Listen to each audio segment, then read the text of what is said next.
तरह का अभियान चलाया जा रहा है आपके द्वारा पिछले 7 वर्षों से लगातार इसको लेकर संघर्ष कर रहे हैं आप, क्या कहेंगे और अभी तक कितनी सफलता मिली आपको? देखिए, हमारा जो हिंदी महाअभियान चल रहा है वह विगत 7 वर्षों से संपूर्ण समाज को हम यह बताने की कोशिश कर रहे हैं कि हिंदी हमारी मातृभाषा है, जिसे अभी तक राष्ट्रभाषा का स्थान प्राप्त नहीं हो पाया है। हम संपूर्ण समाज की आवाज बनकर देश के गृह मंत्री से निवेदन करेंगे कि हिंदी को राष्ट्रभाषा का स्थान दिलाने में हमारी मदद करें। एक आवाज के रूप में हम उत्तर प्रदेश के मुख्यमंत्री से भी मदद मांगेंगे कि हिंदी को राष्ट्रभाषा का स्थान दिलाने में वह भी हमारी मदद करें।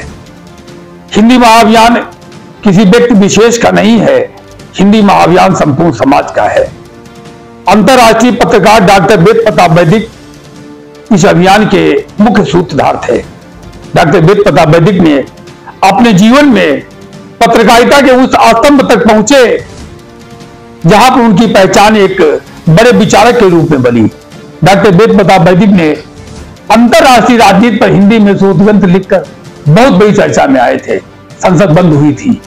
डॉक्टर वेद प्रताप वैदिक पाकिस्तान जाकर हाफिज सईद को समझाया था कि आप भारत से नफरत क्यों करते हो, हाफिज सईद वर्ल्ड लेवल का आतंकवादी है। डॉक्टर वेद प्रताप वैदिक ने सदैव आंदोलनकारी विचारधारा अपने अंदर रखी।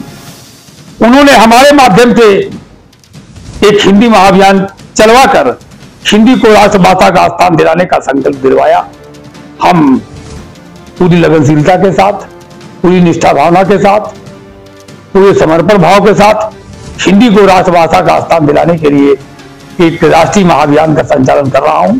आप सभी लोगों के सहयोग से हम सफलता प्राप्त करेंगे। निश्चित रूप से हिंदी को राष्ट्रभाषा का स्थान मिलेगा। पर लगातार जो हिंदू संगठन है उनके द्वारा हिंदू राष्ट्र घोषित करने की मांग की जा रही है जी। अब आप जो 7 सालों से जिसको लेकर आवाज उठा रहे हैं हिंदी भाषा को लेकर जी, तो ये कितना लाभदायक है और लगातार योगी सरकार द्वारा भी हिंदुत्व को आगे बढ़ाने का कार्य किया जा रहा है। आपको कैसा लग रहा है, कब आपका सपना पूरा होगा? ये सपना पूरा होने वाला है।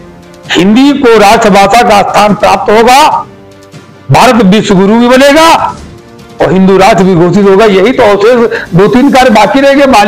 बाकी तो काम माननीय श्री नरेंद्र मोदी जी ने कर दिए। बड़े बड़े काम हुए। अयोध्या का कितना बड़ा कार्य हुआ जो वर्षों से लंबित था।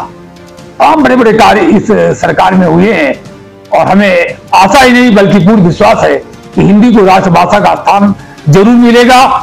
क्योंकि जब तक हिंदी को राष्ट्रभाषा का स्थान प्राप्त नहीं होगा तब तक उन महापुरुषों के सपने अधूरे रह जाएंगे, चाहे राष्ट्रपिता महात्मा गांधी हो, चाहे डॉक्टर वेद प्रताप वैदिक हो, चाहे डॉक्टर रामलाल लोहिया हो, चाहे स्वामी दयानंद सरस्वती महाराज हो और वर्तमान में राष्ट्रीय स्वयंसेवक संघ के प्रमुख परम आदरणीय श्री मोहन भागवत जी भी हिंदी का प्रबल समर्थन करते हैं।